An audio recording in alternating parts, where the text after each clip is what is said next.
हाँ, क्या हुआ था लास्ट? राजा राधा राणी है कशा टॉपिक को वेशभूषा होगी जी ना। हाँ कशो डलवा दे जो टॉपिक डलवा दे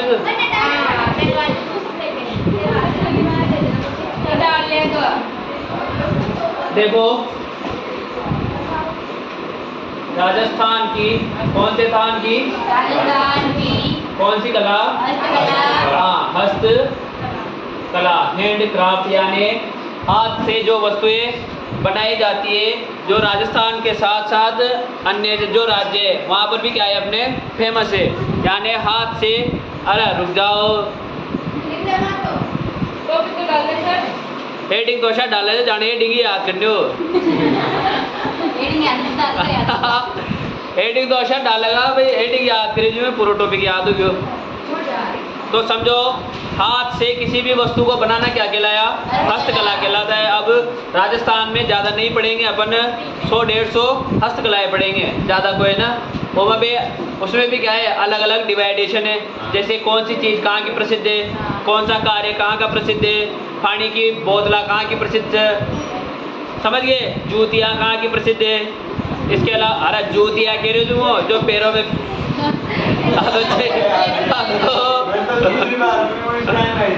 तो अरे सुनो सुनो देखो, अरे इधर देख, आ गया ना सब, आ गया ना, इधर देखो। यदि बात करें राजस्थान में हस्तकला का, कौन सी कला का? हस्तकला का सबसे बड़ा केंद्र कौन सा? सबसे बड़ा केंद्र यदि पूछा जाए तो राजस्थान में हस्तकला का सबसे बड़ा केंद्र है बोरानाड़ा। कौन सा नाड़ा? और बोरानाड़ा कौन से पुर में है?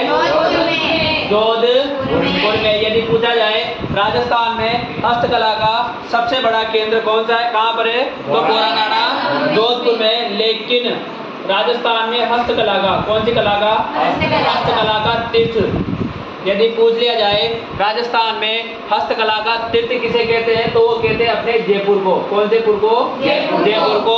इसके अलावा एक है अपने हस्तकला की आत्मा। किसकी आत्मा? हस्तकला की आत्मा। वो कहा जाता है कारी मीनाकारी। कौन सी कारी को कहा जाता है? मीनाकारी को कहा जाता है, क्योंकि हस्तकला का तीर्थ जयपुर को इसलिए कहा जाता है। अधिकतर जो हस्तकला उत्पाद है ना वो अपने कौन से पुर में बनते हैं भाई? जयपुर में बनते हैं। जैसे अपने मीनाकारी हुई, जैसे अपने पाव रजाई हुई, इसके अलावा कुंदन कला हुई, इसके अलावा एक चलेगी अपने पोट्री कला। कौन सी कला? पोट्री कला हुई। तो ये अधिकतर जो बनते हैं ना वो कहाँ पर बनते हैं? जयपुर में बनते हैं। और राजस्थान की जो राजधानी है वो भी क्या है? जयपुर है। इसीलिए इसे क्या कहा जाता है? हस्तकला का तीर्थ कहा जाता है। सबसे महत्वपूर्ण बात, जो हस्तकला उत्पाद है, कौन से उत्पाद? हस्तकला उत्पाद। हस्तकला उत्पाद किसे कहते हैं? तो जैसे ये रिमोट है, अब ये रिमोट हाथ से बनाया गया है, तो ये क्या हो गई? एक प्रकार की हस्तकला हो गई। तो ये जो बनाया ना ये क्या है? अपना एक प्रोडक्ट है, और प्रोडक्ट को ही क्या कहा जाता है? उत्पाद कहा जाता है। समझ गए ना? तो राजस्थान में हस्तकला उत्पाद को बढ़ावा देने वाली, क्या देने वाली? बढ़ावा देने वाली जो सबसे बड़ी संस्था है ना वो है राजसिको। कौन सी है भाई? राजसिको है। यानी जो राजसिको है इसका पूरा नाम बताऊं तो पूरा नाम है राजस्थान लघु उद्योग निगम। कौन सा निगम? राजस्थान लघु उद्योग निगम। लघु का मतलब वो होता है जो छोटे छोटे घरों में चल रहा हो, जैसे यो भी का एक प्रकार को लघु उद्योगी से सब कोई ना। अपन जो कोचिंग चला रहा था ये क्या है? एक लघु उद्योग है। अपन देखते हैं जैसे कशीदाकारी है, कशीदाकारी भी क्या है? एक लघु उद्योग है। हमारे जो साड़ियाँ बनाने का काम होता है वो भी क्या है? एक लघु उद्योग है। इसके अलावा जो अभी सीमेंट की ईंटें बन रही है, इसके अलावा लाल ईंटें बन रही है, वो भी क्या एक प्रकार से लघु उद्योग की श्रेणी में आती है। तो हस्तकला उत्पाद को बढ़ावा देने वाली संस्था जो सबसे बड़ी संस्था है वो कौन सी है? राजसिको। और राजसिको का पूरा नाम क्या है? राजस्थान लघु उद्योग निगम। और इसकी स्थापना हुई थी 3 जून को। कितने जून को हुई थी? 3 जून को। और 3 जून में भी कब हुई थी? 1961 को। कब हुई थी?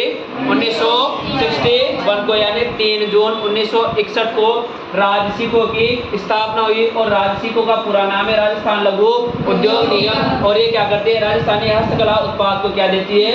बढ़ावा देती है। इसके अलावा सुनना, राजस्थान में हस्तकला उत्पाद को या हस्तकला या फिर जो भी अन्य कला है उसके कलाकारों को या उस कला को बढ़ावा देने के लिए ग्राम स्थापित किए गए थे, जिनका नाम था शिल्प ग्राम। कौन से ग्राम थे? शिल्प ग्राम। अब शिल्प को अर्थ हुई रहा है नई नई डिजाइन निकाल को, तो शिल्प ग्राम क्या किए? स्थापित किए गए थे। क्यों? कौन सी कला को? हस्तकला या अन्य कला को बढ़ावा देने के लिए राजस्थान के अलग अलग शहरों में क्या स्थापित किए गए भाई? शिल्प ग्राम स्थापित किए गए, जिनमें सबसे पहला था पाल गांव। कौन सा गांव था? पाल गांव। और पाल गांव था उदयपुर में। कौन से पुर में थे? उदयपुर में। सॉरी, हवाला गांव था भैया, हवाला गांव। कौन सा गांव? हवाला गांव। और हवाला गांव है अपने उदयपुर में। इसके अलावा एक था पाल गांव। कौन सा गांव? पाल गांव। और पाल गांव था अपने जोधपुर में। कौन से पुर में? जोधपुर में। इसके बाद आई अपनी जवाहर। कौन सा? जवाहर कला केंद्र। कौन सा केंद्र? जवाहर कला केंद्र। ये बनाया गया अपने जयपुर में। कहाँ पर बनाया गया? जयपुर में। इसके बाद एक था अपने राम सिंह पुरा। कौन सा पुरा? राम सिंह पुरा। ये था अपने सवाई माधोपुर में। कौन से पुर में? सवाई माधोपुर में। और एक बनाया अपने पुष्कर अजमेर में। कहाँ पर बनाया? पुष्कर। और पुष्कर कौन से मेर में है?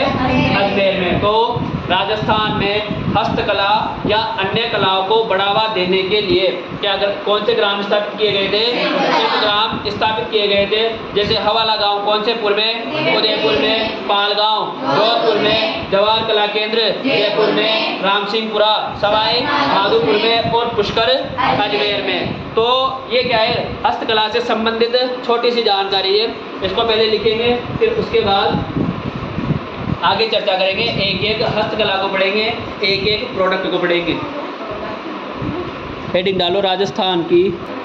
आगे देखो भाई, अब एक एक जो हस्तकला की उत्पाद है उसको पढ़ना प्रारंभ करते हैं। और सबसे पहले आए अपने फड़ चित्रण। कौन सा चित्रण? फड़ चित्रण। ये काफी चर्चा करी जा अपन नखा लोक देवताओं में। फलाने फड़ का वाचन फलाने वाद्य यंत्र से किया जाता है। रामदेव जी की फड़ का वाचन कौन से? रावणत्ता से। देवनारायण जी का जंतर से। बाबू जी का रावणत्ता से। इसके अलावा बताओ गोगा जी की फड़ का वाचन ढेरू वाद्य यंत्र से। तो सबसे पहला आया कौन सा चित्रण? फड़ चित्रण। देखो इधर देख लो, यदि फड़ चित्रण की बात करें तो फड़ चित्रण प्रसिद्ध है अपने शाहपुरा का। कौन से पुरा का? शाहपुरा। और शाहपुरा कौन से वाड़ा में? भीलवाड़ा में। यदि पूछ लिया जाए फड़ कहाँ की प्रसिद्ध है तो कहाँ की प्रसिद्ध है? शाहपुरा भीलवाड़ा की प्रसिद्ध है। और शाहपुरा में निवास करता है एक परिवार जिसका नाम है जोशी परिवार। कौन सा परिवार? जोशी परिवार। यदि किसी भी परिवार के पीछे या किसी भी नाम के पीछे जोशी आ जाए और हस्तकला से संबंधित पूछे तो उसमें किसका आएगा फिर? फड़ का। यदि जैसे किसी का भी आ गया कार्तिक जोशी, तो इसका संबंध कौन सी कला से? तो फड़ चित्रण से। अब देखो फड़ चित्रण का अर्थ किसे कहते हैं, यानी फड़ कहते किसे हैं? तो किस पर उगाई जाती है? कपड़े पर। किस पर? कपड़े पर। किसी देवी देवता। किसके भाई? किसी देवी देवता। इसके अलावा प्रसिद्ध व्यक्ति। कौन सा व्यक्ति? प्रसिद्ध व्यक्ति। या फिर प्रसिद्ध घटना का। किसका? घटना का। यानी किसी कपड़े पर किसी देवी देवता या फिर प्रसिद्ध व्यक्ति या फिर किसी घटना का चित्रात्मक क्या करना भाई? चित्रात्मक वर्णन करना है क्या कहलाया? फड़ कहलाता है। कैसे वर्णन किया जाता है? चित्रात्मक वर्णन किया जाता है। तो फड़ किसे कहते हैं? तो कपड़े पर देवी देवता, प्रसिद्ध व्यक्ति, प्रसिद्ध घटना का चित्रात्मक वर्णन करना है क्या कहलाया? फड़ कहलाया। इसके अलावा देखो राज्य में सबसे प्राचीन फड़, यदि सबसे प्राचीन फड़ की बात करें तो वो है अपने देव नारायण जी की। किसकी फड़ है भाई? देव नारायण जी की क्या है? सबसे प्राचीन फड़ है। इसके अलावा देखो राज्य की सबसे नवीन फड़ राज्य की सबसे नवीन पढ़, और वो सबसे नवीन पढ़े अपने रोना ही रोना कोरोना। किसकी पढ़े? कोरोना की पढ़े। देखो प्रसिद्ध घटना है नहीं है, कोरोना पूरे विश्व के माने या अपने तो पूरे भारत की माने, सबको कहाँ पर पैक कर दिया था? घरों में पैक कर दिया था। यानी सबको क्या करना था, यदि किसी के कोरोना हो जाए तो 14 दिन का आइसोलेशन था, उसके पास कोई जा नहीं सकता था। खाना देना हो तो वो मास्क वगैरह, इसके अलावा सैनिटाइजर वगैरह, इसके अलावा ये ग्लव्स वगैरह ये पहनकर उसके पास जाना था। तो प्रसिद्ध घटना है। तो राज्य की सबसे नवीन पढ़ कौन सी है? कोरोना की पढ़ है। राज्य की सबसे प्राचीन पढ़ किसकी है? देवनारायण जी की है। राज्य की सबसे लंबी पढ़ भी किसकी है? देवनारायण जी की। राज्य की सबसे छोटी पढ़ भी किसकी है? देवनारायण जी की। और राज्य की सबसे लोकप्रिय पढ़ भी किसकी है? बाबूजी की। समझ गए ना? तो राज्य की सबसे नवीन पढ़ किसकी है? कोरोना की। इसके अलावा देखो एक तो है रामदला, कौन सा दला? और एक है अपना कृष्ण दला, कौन सा दला? कृष्ण दला। तो रामदला और कृष्ण दला की फड़ राज्य की एकमात्र फड़ है जिसका वाचन दिन में होता है भाई। जैसे ये जितने भी फड़ अपन पढ़ रहे हैं उनका वाचन कब होता है? रात को होता है, लालटेन होता है या फिर टॉर्च होती है। एक व्यक्ति तो उस टॉर्च को बताता है और एक व्यक्ति उसका गायन करता है। जैसे बाबूजी चौरी पर जा रहे थे तो एक व्यक्ति तो उस चौरी वाले फोटो पर ये टॉर्च जलाएगा और दूसरा कहेगा कि अब बाबूजी कहाँ पर जा रहे हैं? चौरी पर जा रहे हैं। लेकिन रामदला और कृष्ण दला की जो फड़ है वो राजस्थान की एकमात्र फड़ है जिसका वाचन कब होता है? दिन में होता है। सबसे महत्वपूर्ण बात, इसमें किसी भी वाद्य यंत्र का किसी भी वाद्य यंत्र का प्रयोग नहीं होता है। हाँ, जैसे अपन ने लोक देवताओं में पढ़ी थी भाई किसकी फड़ का वाचन कौन से होता है, लेकिन रामदला और कृष्ण दला की फड़ का वाचन सबसे पहले तो दिन में हो रहा है और इसमें किसी भी वाद्य यंत्र का प्रयोग नहीं होता। इसके अलावा एक ही अपने भैंसासुर की फड़, किसकी? भैंसासुर की फड़ यह राज्य की एकमात्र फड़ है जिसका क्या नहीं होता? वाचन ही नहीं होता। यदि पूछ ले किसकी फड़ है जिसका वाचन नहीं होता तो वो किसकी फड़ है? भैंसासुर की फड़ है। वाचन नहीं होगा तो फिर इसका क्या होगा? तो इसका पूजन होता है भाई। इसकी क्या की जाती है? पूजा की जाती है। तो भैंसासुर की फड़ राज्य की एकमात्र फड़ है जिसका वाचन नहीं होता, जबकि इसका क्या होता है? पूजन होता है, पूजा की जाती है। और पूजन कौन करता है? तो एक जाति है जिसका नाम है बावरी जाति। कौन सी जाति? हाँ, या बागा की बावरी को है ना, समझ गए ना? तो कौन सी जाति है? बावरी जाति। और बावरी जाती है अपने चोरी करने। कहाँ पर जाती है? चोरी करने। और चोरी करने जाती है ना, उससे पहले ये किसकी फड़ का पूजन करती है? भैंसासुर की फड़ का पूजन करती है ताकि पकड़े न जाए। समझ गए ना? तो भैंसासुर की फड़ राज्य की एकमात्र फड़ है जिसका वाचन नहीं होता बल्कि क्या होता है? पूजन होता है। और कौन सी जाति के लोग? बावरी जाति के लोग पूजा करते हैं। कब करते हैं? चोरी करने जाने से पूर्व। इसके बाद आता है एक अपने अमिताभ बच्चन। कौन सा बच्चन?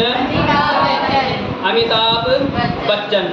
तो देखो अब प्रसिद्ध व्यक्ति से इसे कहा जाता है सदी का महानायक। कौन सा नायक? सदी का महानायक। तो अमिताभ बच्चन की जो फड़ है उसको जो चित्रित किया था वो चित्रित किया था कल्याण जोशी ने। किसने किया था? यदि पूछ लिया जाए अमिताभ बच्चन की जो फड़ है उसका चित्रण किसने किया था? कल्याण जोशी ने किया था। जबकि इसका जो वाचन है वो वाचन किया था रामलाल भोपा। कौन सा लाल? रामलाल भोपा। और एक थी पतासी भोपी। कौन सी भोपी थी भाई? पतासी भोपी ने। किसने किया था? पतासी भोपी ने। और इन्होंने इसका जो वाचन किया था ना वो वाचन किया था न्यूयॉर्क में। कहाँ पर किया था? न्यूयॉर्क। और न्यूयॉर्क कौन से अमेरिका में है? अमेरिका में। तो इतना फेमस कौन सा बच्चन है अपना? अमिताभ बच्चन। तो यदि पूछ ले अमिताभ बच्चन की फड़ का जो चित्रण है वो तो किसने किया था? कल्याण जोशी ने किया था। जबकि वाचन रामलाल भोपा और पतासी भोपी ने कहाँ पर किया था? न्यूयॉर्क शहर अमेरिका में किया था। इसके अलावा देखो फड़ जो चित्रण होता है उसमें एक तो होता है देवता, एक होती है देवी। और देवता देवी होंगे तो क्या होंगे? राक्षस भी होंगे। और राक्षस होंगे तो फिर साधु भी होंगे। समझ गए ना? तो फड़ में ये कैरेक्टर माने जाते हैं। इतने कैरेक्टर तो होंगे, नहीं होगा तो कोई देवी देवता का होगा या फिर देवता या राक्षस का होगा या फिर साधु का होगा। तो देखना देवता को दर्शाया जाता है लाल रंग से। कौन से रंग से? लाल रंग से दर्शाया जाता है। देवी को दर्शाया जाता है नीले रंग से। कौन से रंग से? नीले रंग से। अब राक्षस का कारनामा कैसा रहेगा? काला, तो उसको दर्शाया जाएगा कौन से रंग से? काले रंग से। इसके अलावा साधु को दर्शाया जाएगा सफेद या फिर पीले रंग से। कौन से रंग से दर्शाया जाएगा? सफेद या पीले रंग से। तो फट चित्रण में देवता को तो लाल रंग से, देवी को नीले रंग से, राक्षस को काले रंग से और साधु को सफेद या पीले रंग से दर्शाया जाता है। सबसे महत्वपूर्ण बात, फट यदि क्या हो जाए? पुरानी हो जाए, फट यदि क्या हो जाए? फट जाए, या फिर क्या हो जाए? शक्त या विषक्त हो जाए। कैसे हो जाए? मतलब फटी पुरानी हो जाए तो उसे फेंकते नहीं है, उसे फेंकते नहीं है, उसे ले जाया जाता है पुष्कर झील में। कौन सी झील में? पुष्कर झील में ले जाया जाता है और उस झील में प्रवाहित कर दिया जाता है। पुष्कर झील की छोड़ दो तो जैसे अपने देवी देवता के जो होते हैं उनको भी अपन फेंकते तो नहीं है, या तो जल में भेज देते हैं, जल में प्रवाहित कर देते हैं। तो फट यदि पुरानी हो जाए, फट जाए, शत विषत हो जाए तो उसे किस जेल में प्रवाहित करने की परंपरा है? पुष्कर जेल में प्रवाहित करने की परंपरा है, जिसे कहा जाता है फट ठंडी करना। क्या करना कहते हैं भाई? फट ठंडी करना कहते हैं। तो समझ गए ना? एक बार प्रश्न आ गया, जो फट ठंडी करना किसे कहते हैं, या फट को ठंडा कब किया जाता है? तो फट क्या हो जाए? पुरानी हो जाए, फट जाए, शत विषत हो जाए तो पुष्कर झील में ले जाया जाता है और उसमें प्रवाहित कर दिया जाता है, जिसे क्या कहा जाता है? फट ठंडी करना कहते हैं। अब आएंगे अपने कार, अरे कलाकार। देखना, अब सुन लो, यदि था वो बोर्ड पर ध्यान रहे हो ना तो एक कलाकार ज्यादा कोई ना 9-10 से समझ गए ना? देखना, इधर देख लो, एक व्यक्ति था जिसका नाम था श्रीलाल। क्या नाम था? श्रीलाल। श्रीलाल ने ब्याह किया पार्वती से। किससे ब्याह किया भाई? पार्वती से ब्याह किया। और पार्वती से ब्याह किया ना तो वो उसके साथ रहता था विवेक से। कैसे रहता था? विवेक से रहता था। और विवेक के साथ साथ वो रहता था शांति से भी रहता था। कैसे रहता था? शांति से भी रहता था। अब कोई जोड़ा है, वो विवेक और शांति से रह रहा है तो उसका कल्याण होगा कि सत्यानाश होगा? कल्याण होगा। तो उनका भी क्या हुआ? कल्याण हुआ। क्या हुआ भाई? कल्याण हुआ। अरे शांति से रहेंगे तो कल्याण ही होगा। जैसे 2 तुम कमाओ, 2 वो कमाएगा तो 4 ही बनेंगे। अब 2 तुम कमाओ और 3 वो उड़ाए तो घाटो ऐसे एक को, तो समझ गए ना? तो सत्यानाश ही होगा। तो शांति से रहते तो क्या हुआ? कल्याण हुआ। कल्याण के साथ साथ उनके एक पुत्री हुई जिसका नाम था गोदकी। क्या नाम था? गोदकी। इसके अलावा 2 पुत्र भी हुए, एक का तो नाम था विजय और एक का नाम था कौन था? शेख अभिषेक। कौन सा शेख था? अभिषेक। और ये दोनों काम किया करते थे नाथू जी के पास। किसके पास काम किया करते थे? नाथू जी के पास। और एक व्यक्ति थे जिनका नाम था धूल जी। ये दोनों किसके पास काम किया करते थे?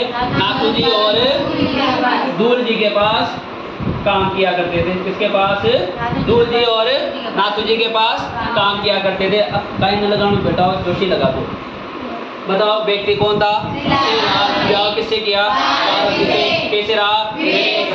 विवेक के साथ साथ शांति से भी रहा। ये शांति से रहा तो क्या हुआ?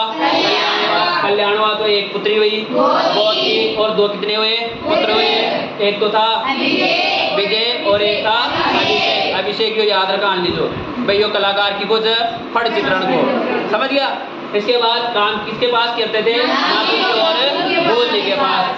श्रीलाल से हुआ श्रीलाल जोशी, पार्वती से हुआ पार्वती जोशी, विवेक से हुआ विवेक जोशी, शांति से हुआ शांति लाल। या महिला कोई ना, बस या याद रखा लीजिए, शांति लाल जोशी। दारीवाल कोई ने शांति लाल समझ गए ना? इसके बाद कल्याण जोशी, इसके अलावा गोदकी जोशी, इसके अलावा विजय जोशी, इसके अलावा अभिषेक जोशी और समस्त जोशी परिवार। कार्ड बनाओगे? समस्त प्रतिहार परिवार, समस्त गुर्जर गौड़ ब्राह्मण परिवार, तो जितने भी जोशी है और समस्त भीलवाड़ा के जोशी परिवार, शाहपुरा के जोशी परिवार किससे संबंधित है? अपने फट चित्रण से संबंधित है। इसके अलावा नाथू जी चितेरा और दूध जी चितेरा। अब देखो जो ये पार्वती है ना, अपने पार्वती जो है वो राजस्थान की, कौन से स्थान की? राजस्थान की प्रथम। कैसी है भाई? प्रथम फट चितेरी है। यानी जब जब वर्चस्व चल रहा था किसका, पुरुषों का, तो पार्वती बाई आई और पार्वती ने कहा कि अब हम भी क्या करेंगे, फड़ चित्रण का कार्य करेंगे। तो ये राजस्थान की प्रथम फड़ महिला चितेरी मानी जाती है। कौन सी जोशी, पार्वती जोशी। तो देखो फड़ चित्रण कहाँ का प्रसिद्ध है, भीलवाड़ा का। कहाँ का प्रसिद्ध है, भीलवाड़ा का। और कौन सा परिवार, जोशी परिवार। अर्थ क्या है, तो कपड़े पर देवी देवता प्रसिद्ध व्यक्ति घटना का चित्रात्मक वर्णन करना है, क्या कहलाया, फड़ चित्रण कहलाया। राज्य की सबसे प्राचीन फड़ देवनारायण जी की, सबसे नवीन फड़ कोरोना की। इसके अलावा कौन सा दला, ये राजस्थान की एकमात्र फड़ है जिसका वाचन होता है और वाद्य यंत्र कौन सा, प्रयोग नहीं होता। इसके अलावा बेसासुर की फड़ का वाचन नहीं होता, जबकि क्या होता है, होता है। कौन सी जाति, बावरी जाति। कब करती है, चोरी करने से पूर्व। इसके अलावा अमिताभ बच्चन की फड़ का चित्रण किसने किया, जबकि वाचन किसने किया था, और बतासी गोपी ने। समझ गए ना, कहाँ पर किया था, अमेरिका में। इसके अलावा देखो फड़ में देवता को लाल रंग से, देवी को नीले रंग से, राक्षस को काले रंग से और साधु को पीले रंग से दर्शाया जाता है। इसके अलावा फड़ को कौन सी जेल में प्रवेश करने की परंपरा है, पुष्कर जेल में, जिसे क्या कहा जाता है, फड़ ठंडे करना कहा जाता है। इसके अलावा व्यक्ति कौन था, विवाह किससे हुआ, पार्वती से। इसके अलावा कैसे रहा, और इसके अलावा क्या हुआ उनका, कल्याण हुआ। तो कौन हुई, पुत्री और 2 पुत्र, विजय और अभिषेक। इसके अलावा किसके पास काम करते थे वो, और रोल के चितेरा के पास। ये कौन सी कला, फड़ चित्रण। डालो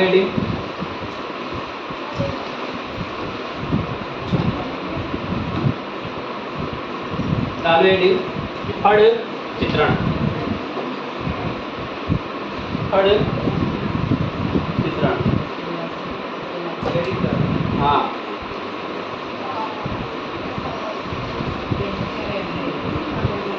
ये देखो भाई, हाँ या फड़ देखा, बताओ या की फड़ से, हाँ बताओ भाई, या बाबूजी की से बेटा हो, हाँ या काली गोड़ी से देख रही है। ये किसकी फड़ है, बाबूजी की। तो फड़ ऐसी होती है, कपड़े पर किसी देवी देवता या किसी घटना का चित्रांकन करना है, क्या कहलाया, फड़ कहलाया। दिखाया, बताओ, या तेजा जी की, हाँ देखता है तेजा जी की, या देवनारायण जी की से। ये किसकी फड़ है, देवनारायण जी की, जो राज्य की सबसे प्राचीन फड़ है। या कोरोना की, ये किसकी फड़ है, कोरोना की। ये देखो, ये मास्क लगे, ये आइसोलेशन हो रहा, ये आइसोलेशन हो रहा, ये सब जगह बंद हो रहे हैं। ये मोदी जी, समझ गया ना, समझ गया ना। तो ये किसकी फड़ है, अपने कोरोना की। ये हाँ, ये कोरोना, हाँ ये ऐसी का क्या है, अपने कोरोना। तो देख लो तीनों फड़, ये तो देवनारायण जी की, ये अपने बाबूजी के, और वो रोना ही रोना कोरोना। डालो एडिट, फड़ चित्रण।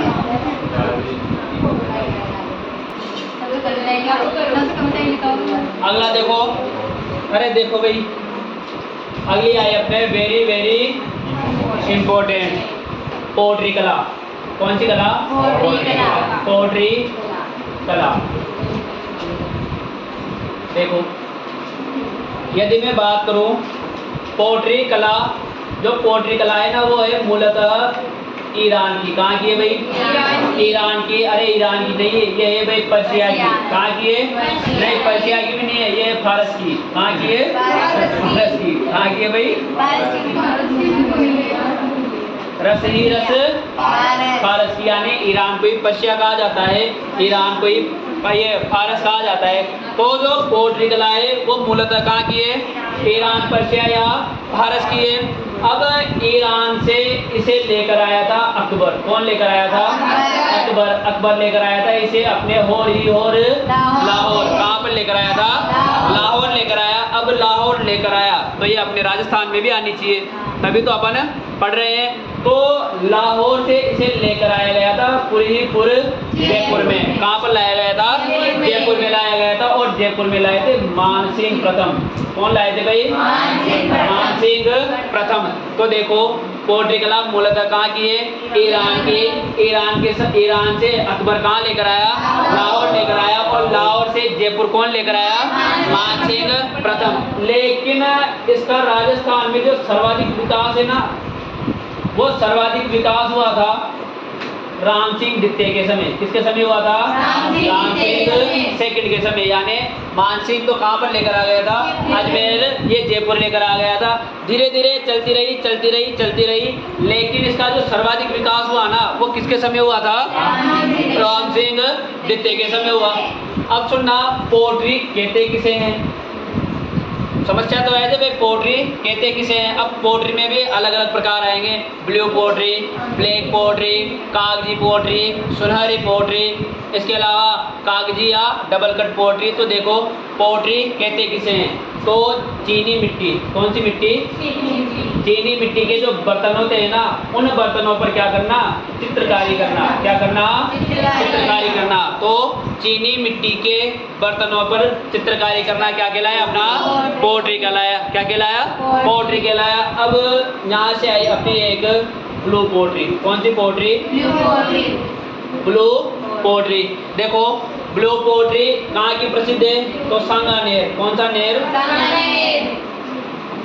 सांगानेर। और सांगानेर कौन से पुर में है? जयपुर में। अब ब्लू पोट्री तो चीनी मिट्टी के बर्तनों पर। किस पर? चीनी मिट्टी के बर्तनों पर नीले रंग से। कौन से रंग से? नीले रंग से जो चित्रकारी की जाती है उसे क्या कहा गया? ब्लू पोट्री कहा गया। ब्लैक पोट्री चीनी मिट्टी के बर्तनों पर काले रंग की चित्रकारी ब्लैक पोट्री कहलाई। इसके अलावा सुनहरी पोट्री चीनी मिट्टी के बर्तनों पर स्वर्ण जो चित्रकारी हुई उसे क्या कहा गया? सुनहरी पोट्री कहा गया। तो समझ गए ना? तो ब्लू पोट्री क्यों कहा गया? चीनी मिट्टी के बर्तनों पर नीले रंग से जो चित्रकारी की गई उसे क्या कहा गया? ब्लू पोट्री कहा गया। अब सुनना, जैसे पोट्री जो कला है वो तो किसके समय जयपुर आए थे? मानसिंह प्रथम के समय आए थे। लेकिन इस ब्लू पोट्री का जो प्रारंभ किया है ना, वो प्रारंभ किया है अपने राम सिंह द्वितीय ने। किसने किया है? राम सिंह द्वितीय ने। यदि पूछ लिया जाए जयपुर में ब्लू पोट्री का प्रारंभ किसके समय हुआ, तो किसके समय हुआ? राम सिंह द्वितीय के समय। लेकिन जयपुर में पोट्री कौन लेकर आया? मानसिंह प्रथम। कंफ्यूज मत हो जो। यदि स्पष्ट पोट्री पूछे कि पोट्री कला जयपुर कौन लेकर आया? मानसिंह प्रथम। सर्वाधिक विकास किसके समय हुआ? राम सिंह द्वितीय के समय। लेकिन ब्लू पोट्री का कार्य प्रारंभ किसके समय हुआ? राम सिंह द्वितीय के समय। इस राम सिंह द्वितीय ने दो व्यक्ति थे। एक का तो नाम था कालूमन। कौन सा मन था? कालूमन। और एक का नाम था चूड़ामन। कौन सा मन था? चूड़ामन। इन दोनों को भेजा गया दिल्ली में। कहाँ पर भेजा गया था? दिल्ली में भेजा गया था। और दिल्ली में एक व्यक्ति था जिसका नाम था भोला राम। कौन सा राम था? भोला राम। यानी इन दोनों भाइयों को ब्लू पोट्री सीखने के लिए दिल्ली में किसके पास भेजा था? भोला राम के पास भेजा था। कितने व्यक्तियों को? दो व्यक्तियों को, कालूमन और चूड़ामन को। समझ गए? तो राम सिंह द्वितीय के समय ही ब्लू पोट्री का क्या हुआ था? विकास हुआ था या प्रारंभ हुआ था। और इसने कालूमन और चूड़ामन को दिल्ली में भेजा था। किसके पास भेजा था? भोला राम के पास भेजा था। अब इसके बाद देखो इसके क्या है, कुछ प्रसिद्ध कलाकार है। यदि प्रसिद्ध कलाकारों की बात करें तो प्रसिद्ध कलाकारों में 3 वर्ड याद रख लेना, KGN। क्या याद रख लेना? KGN। समझ गए ना? तो कैसे तो हो गए अपने, अरे कालू कोई ना, कृपाल सिंह। कौन सा सिंह? कृपाल सिंह शेखावत। कौन सा शेखावत? कृपाल सिंह शेखावत। और इस कृपाल सिंह शेखावत को ही कहा जाता है पोट्री का जादूगर। क्या कहा जाता है? पोट्री का जादूगर कहा जाता है। और इसे नहीं कहा जाता, इन्हें दिया गया था सन 1974 में। कब? सन 1974 में एक पुरस्कार दिया गया था जिसका नाम था पद्मश्री। कौन सा श्री दिया गया था? पद्मश्री पुरस्कार दिया गया था। और कृपाल सिंह शेखावत से प्रश्न आओ। जयपुर की प्रसिद्ध कला ब्लू पोट्री के प्रसिद्ध कलाकार है कृपाल सिंह शेखावत। कृपाल सिंह शेखावत का जो संबंध है निम्न में से कौन सी कला से है? ब्लू पोट्री से। इसके बाद जी से हुआ अपना गोपाल सैनी। कौन सा सैनी? गोपाल सैनी। और एन से हुआ बाई बाई नाथी बाई। कौन सी बाई? नाथी बाई। तो देखो प्रसिद्ध कलाकार कौन कौन है? एक पे कृपाल सिंह शेखावत, और इन्हें क्या कहा जाता है? पोट्री का जादूगर कहा जाता है। इसके बाद है गोपाल सैनी और नाथी बाई। कृपाल सिंह शेखावत को सन 1974 में क्या दिया गया था?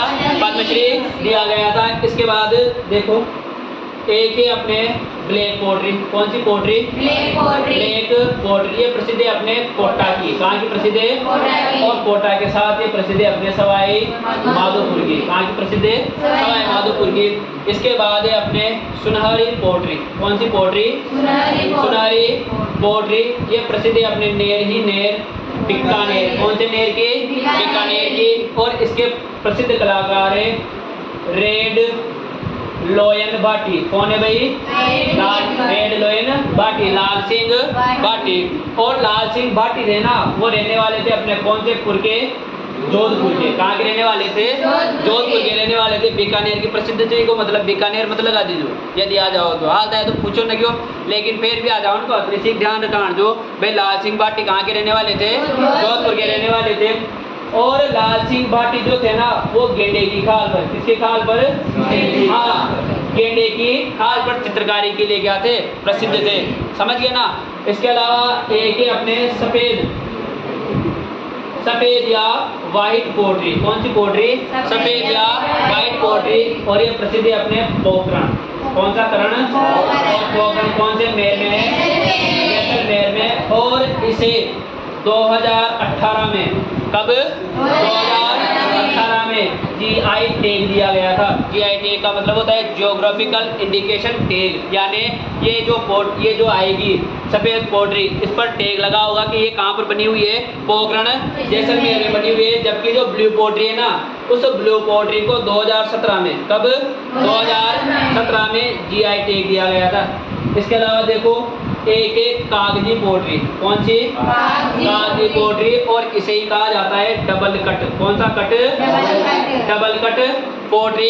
ये प्रसिद्ध है अपने लवर ही लवर और पुर ही पुर जयपुर के। अलवर और जयपुर की प्रसिद्ध है। अब इसमें क्या होता है, जो होती है ना कागज, जितनी पतली परत होती है, जैसे ये कागज है, इतनी बारीक परत ली जाती है मिट्टी की, और उस मिट्टी से जो बर्तन बनाए जाते हैं, यानी इतनी पतली परत से मिट्टी के बर्तन बनाए जाते हैं, जिसे कागजी टेराकोटा कहते हैं। और उन पर क्या की जाती है?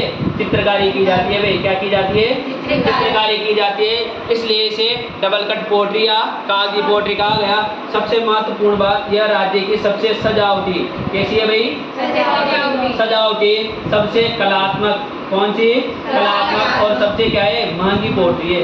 समझिए ना, सबसे महंगी पोट्री है। और जो ब्लैक पोट्री है वह राजस्थान की सबसे सस्ती पोट्री है, जिसे गरीब की पोट्री भी कहा जाता है। आप बर्तन वगैरह नहीं ले रहा हूँ, कप वगैरह, तो वहाँ वो फूल पत्ते बनी रह जाए, चौमेर वो डिजाइन बनी रह जाए, उसे क्या गया है? पोट्री कहा गया है। क्योंकि चीनी के बर्तन होते हैं और उन पर वो चित्रकारी होती है, उसे क्या कहा गया? पोट्री कहा गया। तो ब्लैक पोट्री तो कोटा और सवाई माधोपुर की, सुनहरी पोट्री बीकानेर की, और प्रसिद्ध कलाकार लाल सिंह भाटी, और एक इस पर जाने गए गेंडे की खाल पर। इसके अलावा व्हाइट पोट्री पोखरण जैसलमेर की, जिसे 2018 में क्या दिया गया? GI टैग दिया गया। कागिया डबल कट पोट्री कहाँ की? अलवर की प्रसिद्ध है और जयपुर की प्रसिद्ध है। और ये राजस्थान की क्या है? सबसे सजावटी, कलात्मक और महंगी पोट्री है। बेटी डालो पोट्री कला।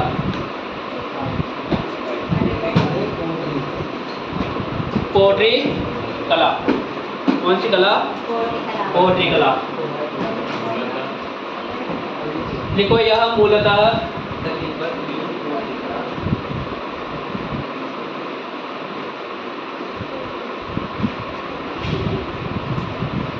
ये देख लो भाई, ये ब्लू पोट्री, ये कौन सी पोट्री है? Blue pottery. हाँ तो देख रहा अभी ये ब्लू पोट्री, ये ब्लैक पोट्री, टोड़ाओ, ये ब्लैक पोट्री, ये सुनहरी पोट्री। समझ गए? यानी सोने कशी और ये भी सुनहरी। कौन सी पोट्री है? सुनहरी पोट्री। ये वाइट पोट्री, समझ गया? या कागजी पोट्री, डबल कट जैसा आपने कहा था, या डिजाइन कार्ड की जो, या आगे देखो लिखो थोड़ा।